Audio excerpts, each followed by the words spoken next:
नमस्कार। मौसम स्टेशन में आपका स्वागत है। पिछले 3 दिनों से हिमालय के ऊंचाई वाले इलाकों में जबरदस्त बर्फबारी का सिलसिला चल रहा है।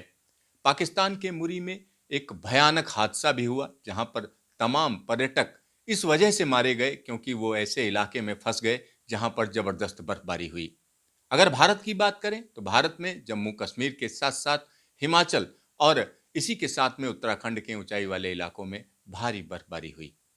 मैदानी इलाकों की बात करें तो मैदानी इलाकों में अच्छी खासी बारिश रिकॉर्ड की गई।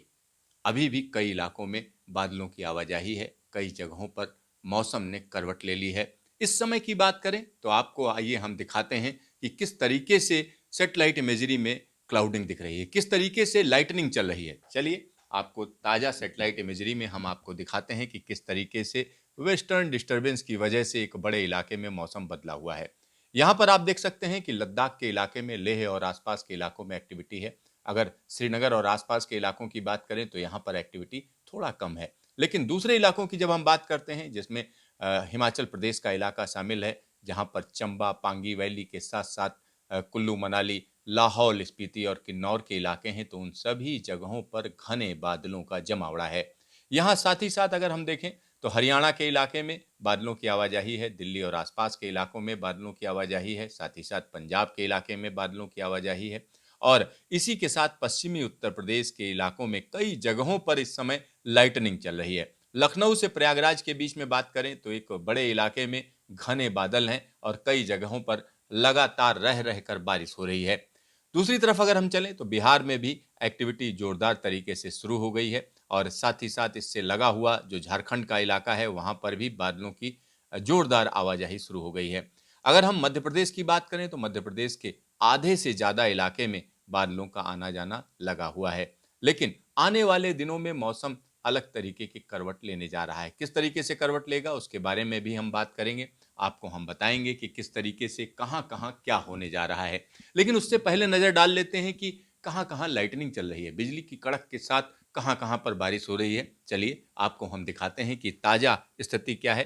तो यहाँ जो लाइटनिंग चल रही है उसको आप देख सकते हैं कि किस तरीके से एक बड़े इलाके में लाइटनिंग है, चाहे वो पश्चिमी उत्तर प्रदेश हो या हम कह सकते हैं कि एक बड़ा इलाका पश्चिमी उत्तर प्रदेश का, जिसमें मध्य उत्तर प्रदेश तक जो है लाइटनिंग का सिलसिला चल रहा है, जोरदार लाइटनिंग का सिलसिला है। इसी तरीके से हम मध्य प्रदेश की बात करें तो पूर्वी मध्य प्रदेश के साथ साथ छत्तीसगढ़ के इलाकों और विदर्भ के इलाके में भी लाइटनिंग चल रही है। तो ये स्थिति अभी की है और आने वाले समय में किस तरीके से मौसम करवट लेगा, किन किन इलाकों में बारिश होने जा रही है, उसके बारे में हम आपको बताएंगे। अगले 10 दिनों में क्या होने जा रहा है, बड़ा सवाल ये है, क्योंकि हर एक व्यक्ति जानना चाह रहा है कि इस समय जो बारिश चल रही है वो कहाँ कहाँ और कब तक कंटिन्यू रहेगी, कब तक चलती रहेगी और भारी बर्फबारी का आने वाले दिनों में क्या स्कोप है। चलिए हम आपको दिखाते हैं कि अभी का जो मौसम है वो कहीं थमने नहीं जा रहा है और यहाँ पर जो न्यूमेरिकल मॉडल है वो यही बात कह रहा है। यहाँ पर आप देख सकते हैं कि किस तरीके से अगले 24 घंटे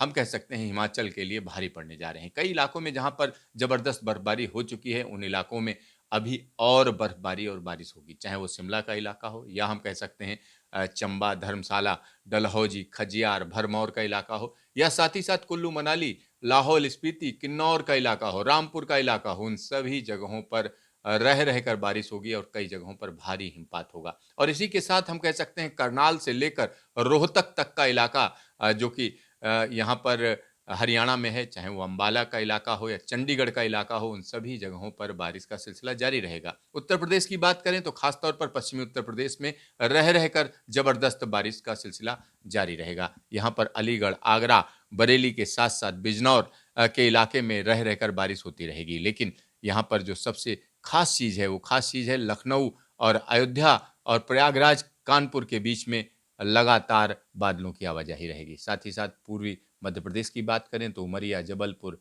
रीवा के साथ साथ खजुराहो और पन्ना के इलाके में बारिश का सिलसिला बना रहेगा। और इसी के साथ रायपुर की अगर हम बात करते हैं छत्तीसगढ़ में, तो रायपुर से लेकर अंबिकापुर के बीच में बादलों की आवाजाही बनी रहेगी। साथ ही साथ ये विदर्भ के इलाके में चंद्रपुर और नागपुर के बीच में लगातार मौसम बदलता रहेगा। यहाँ पर 11 तारीख की बात कर लें, 11 तारीख को हम कह सकते हैं उत्तर पश्चिम भारत में एक्टिविटी थोड़ा कम हो जाएगी, क्योंकि यहाँ पर जो वेस्टर्न डिस्टर्बेंस है वो आगे निकल रहा है, लेकिन लद्दाख के साथ-साथ हिमाचल के कुछ इलाकों में बर्फबारी देखी जाएगी। इसी के साथ उत्तराखंड में खासतौर पर पिथौरागढ़ और आसपास के इलाकों में बारिश रहेगी या बर्फबारी रहेगी, और उसी के साथ हम कह सकते हैं पूर्वी उत्तर प्रदेश में भी हल्की एक्टिविटी देखी जाएगी।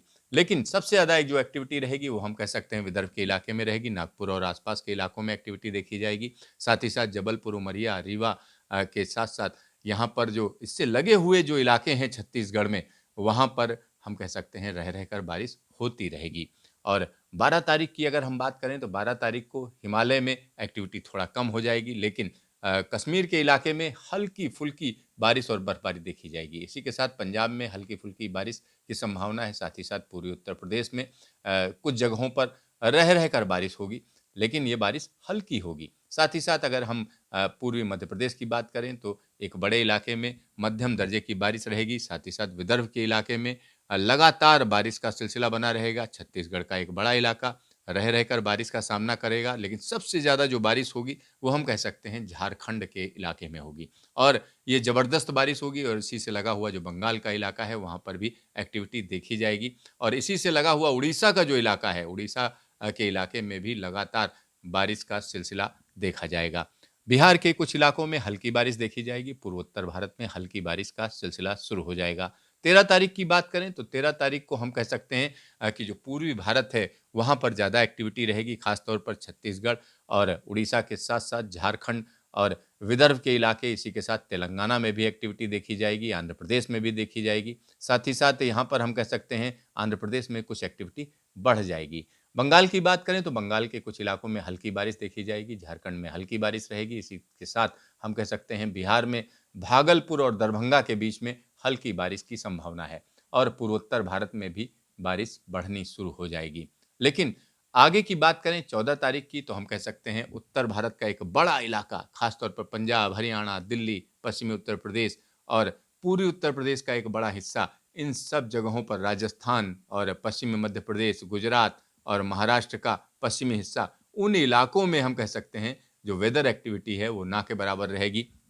लेकिन सबसे ज़बरदस्त एक्टिविटी हम कह सकते हैं कि उड़ीसा के लिए है। 14 तारीख को उड़ीसा के एक बड़े इलाके में भारी बारिश की संभावना है, भारी बारिश। यहाँ पर ज़बरदस्त बारिश है, खासतौर पर उत्तरी उड़ीसा के इलाकों की बात करें तो वो सबसे ज़्यादा असर पड़ेगा। साथ ही साथ छत्तीसगढ़ में रह रहकर बारिश होती रहेगी, चाहे वो रायपुर हो, अंबिकापुर हो या दक्षिणी छत्तीसगढ़, उन सभी जगहों पर स्थिति लगातार बदलती हुई है। साथ ही साथ विदर्भ की बात करें तो विदर्भ में नागपुर और चंद्रपुर के बीच में लगातार बादल उमड़ते-घुमड़ते रहेंगे। इसी के साथ आंध्र प्रदेश के जो तटीय इलाके हैं वहाँ पर भी बारिश रहेगी। साथ ही साथ यहाँ पर झारखंड की अगर हम बात करें तो झारखंड में मध्यम से लेकर हल्की बारिश दर्ज की जाएगी, और इसी के साथ बंगाल के इलाकों में, खासतौर पर बंगाल की अगर हम बात करें तो बंगाल में ज़्यादातर जगहों पर हल्की बारिश से लेकर मध्यम दर्जे की बारिश रहेगी।